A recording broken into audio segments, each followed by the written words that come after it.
In a prior video, I did some initial testing of the 64 Ultimate and checked to see how easy it was to fit into my existing setup. Well, today, I want to dive in, testing all of my peripherals, taking it apart to add a TF card, and plugging in a video recorder to see if I can capture video from that HDMI port. This is what's next.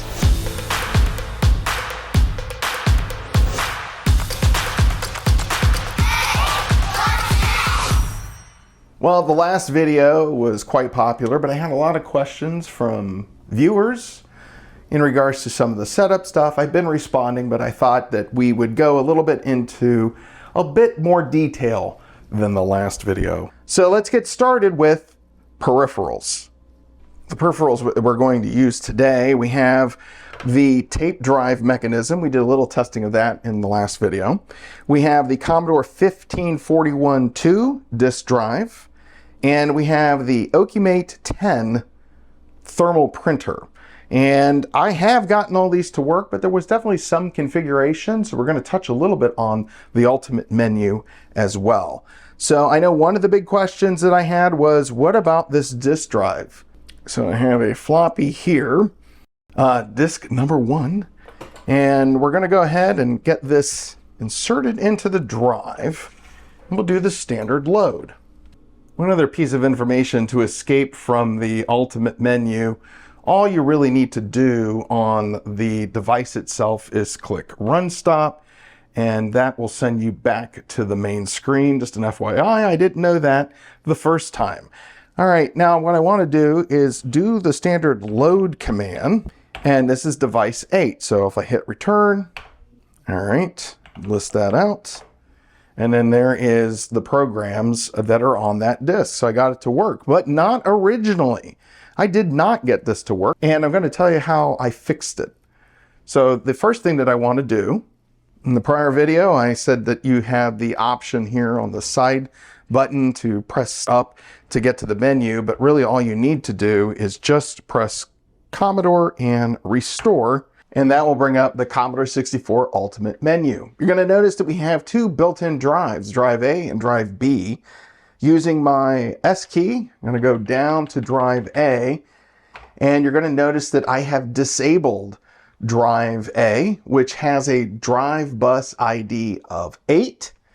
And if we exit out of that and I go down to drive B, that is still active, but you're going to notice that the drive bus ID is 9 for that. Exit out of this menu. We're going to hit Run Stop one more time, and it sends me back to the main menu. What we're going to do is we're going to load one of the last games that I made, and that was this one here, Trek. That's 10 blocks. And so I'm going to go ahead and load in Trek, and then that (8). And if I go ahead and type list, there is my program. So we can now say that, yes, this works. We're going to go ahead and type out run, and there you go, Star Trek Command. This is a game that actually I created a long time ago, and I need to learn how I did this so I can finish this program about 35 years later. But hey, that's a story for another day. So we're going to run stop and break out of that. All right, so for the next test, I want to take what is on this cassette, the market, and we're going to put it on this USB stick. So I'm going to plug this into the back of the Commodore. So we're going to go back into our disk file browser. So we're not go back into, but I guess we're going to go into it for the first time, the disk file browser. And for whatever reason, that is not seeing it. So why is it not seeing it now? There we go. There is our Lexar jump drive. If I select that, press enter, there is already a disk on here. I could create a disk image, and that's the steps that I would do, or that's the steps that I did do. And I would give it a name. Right now I'm just going to hit run stop because it's already selected. So I'm going to mount this as disk B because, again, we have disk A is disabled. So we're going to go ahead. The drive is now loaded. If I happen to go in, you look at what's on drive 9, you'll hear the sound effects playing in the background. There is a test right now. So what I want to do is I want to grab the load market. Should tell me to press play on tape. A few moments, we'll come back and we'll get that copied over to our USB stick. All right, we found market. Let's see the list. We're gonna run it. And it's just a sound effect. Should it do the explosion here at the moment? At the end? Bang. All right, now what we want to do is we're going to save market to drive 9. And now if I load the directory for that, list, and then there it is. There's our market. Let's type out new. If we do a list, there's nothing there. Load market, comma 9. List, run.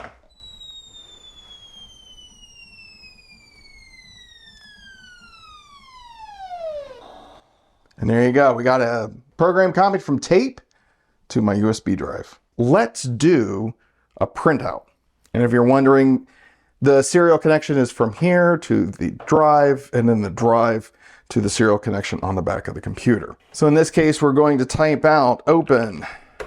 And we want 3, 4, 0 in this case. We get a ready. We're going to do command 3. That basically tells the computer, if you're not familiar, that we're going to be printing to the printer. Let's go ahead and type out list and then press enter.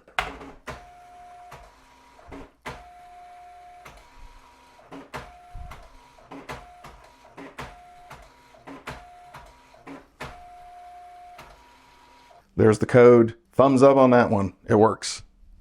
In case you're curious, I'm typing out print #3 close 3, and that turns off the printer. And now if I hit list, it shows up on the screen. All right. Well, I'm sure most of you knew that, but hey, a little bit of helpful tips for those that may not be familiar with the Commodore 64.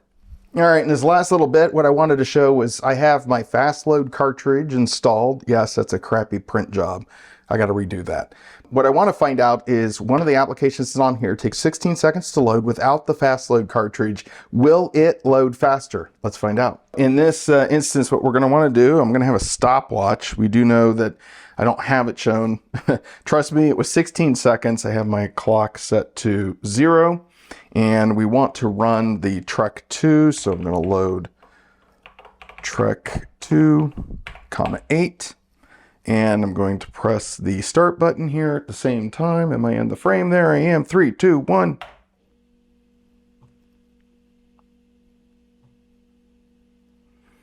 Five seconds. So there is not a fast load, at least as far as I know, into the Commodore Ultimate. Having a fast load cartridge decreases the load time, even on the Commodore 64 Ultimate. It's time to open this up. I have to say that I'm a little bit nervous. I just paid over $300 for this thing, and I hope I don't break it. But anyways, so what do we got on the back? We have 1, 2, and 3 screws down here. And I'm going to assume it just pops off. Once I get those unscrewed, then I should be able to take the top off. All right, I have my trusty dusty Ferrix screwdriver that I picked up at Aldi. All right, somebody asked in the comments if it was just drilled into the plastic or actually like some sort of recessed bolt. And if you can look right there, there is metal on the bottom of that. And with the screws undone, this just opens up. We have a connection here. All right. And we have one more connection here. There you go. So that wasn't too bad. So then that needs to go there. And this is just a USB-C connection. Let's look at the bottom of this. That's the keyboard itself. I am not taking the keyboard apart. Sorry. We're going to leave that as is. There is the board itself. Well, there's the FPGA board. There's the RTX 7 AMD processor. It looks like we have our RAM here. Digital video is there.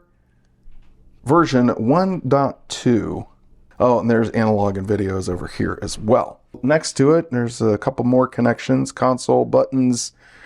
Honestly, this is where I am not the expert, but if you wanted to see what was inside, here is some of that board. So if you find anything of interest, let me know. Obviously, I have to figure out the microSD card. There is the user port, and there's that keyboard connection right there. There are the names. That's kind of cool. There's the SID chip location. There's your speaker. We have two USB connections here. There's the side of the board. That's your joystick and your multifunction switch. And then on the back, there is your line out or SPDIF output. That would be your cartridge slot over here. It looks like it's protected with a metal cover. There's that floppy drive. And then there are the new connections. Here we have our micro SD card. Having a hard time zooming in, so let's zoom out just a little bit. There we go. And this is from Micro Center, so I'm going to assume that this is of decent quality. And we're going to get this installed. And I believe it should go up like this.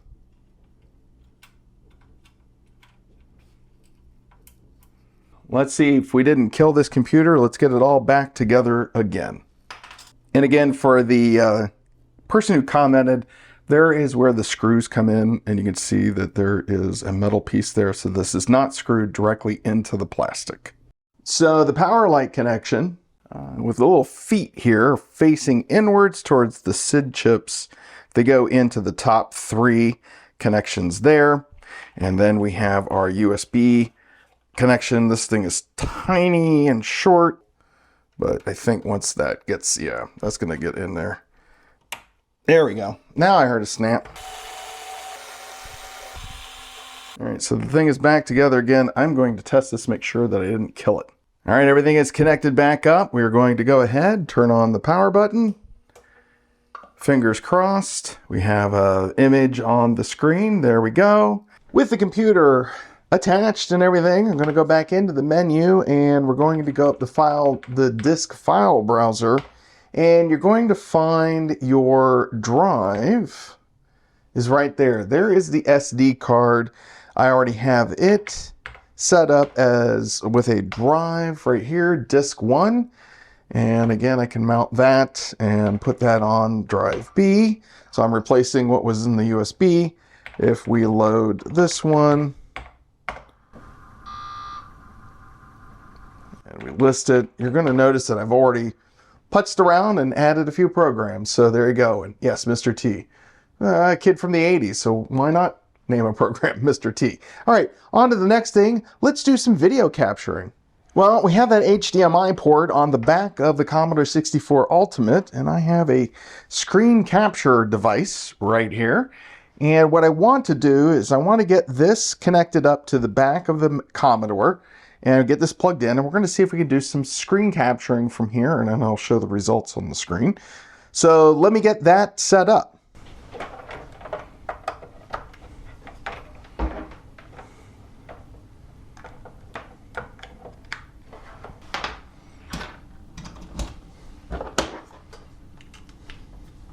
All right, as a reminder, we have this unit, the Insignia television monitor, hooked up through the S-Video. This is hooked up to the HDMI. If I go ahead and click on the computer here or turn it on, we should see the same image come up on both. There we go, the monitor and the recorder.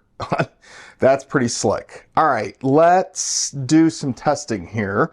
We're going to go into our menu, and I'm going to start pressing or playing or doing the record button, if I remember which one. Yep, there we go. We're recording. And now what we want to do is I want to show the setup. In the menu itself, what I want to do is go to the video setup. And you're going to notice that I have the scan resolution set to 720. I have tried 1080. Doesn't seem to work very well. You do have the scan lines. I currently have it disabled. If we go and re-enable it, and save out. I'm going to go out. So you should see something different on the screen right now with the scan lines. They're going to go back into the restore video setup. I personally don't like the scan lines. That's a preference on my end, but I get it. There are some people that like that nostalgia look. And then last but not least, the digital video mode is set to HDMI, which is allowing me to record to my recorder. This is awesome. This is going to help with future Commodore videos that I want to create, where we're going to go through and basically learn the computer together. But that's it for today. Let's go ahead and take it back to the studio for my, another set of thoughts on the Commodore 64 Ultimate. Thank you for sticking around to the end. That was a lot of fun and honestly a lot of information, and I hope you found something useful. Having my older peripherals just work with minimal effort is awesome. So now it's time for me to go through all those floppy disks and tapes to locate my old programs I typed line by line so long ago. It was also nice to have the USB and microSD card drive options, so once I find those old programs, I am definitely going to get them backed up. I have to be honest, when it came time to opening up the Commodore, I was a bit nervous and timid, but in the end, honestly, it's easy to do.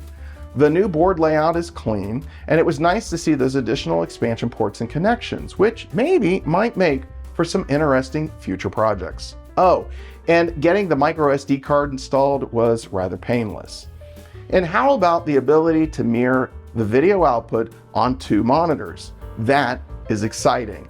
It'll make a great tool for me since I can easily connect to and record from that HDMI port. As far as future episodes related to the Commodore 64, I'm already working on those and plan to present them throughout the coming year, so stay tuned. Well, that's a wrap for today. If you found this episode helpful, could you please take a moment and click the thumbs up icon and the subscribe button. To watch another episode, you can click either here or here. And until next time, I'll see you again for another episode of Hey, What's Next?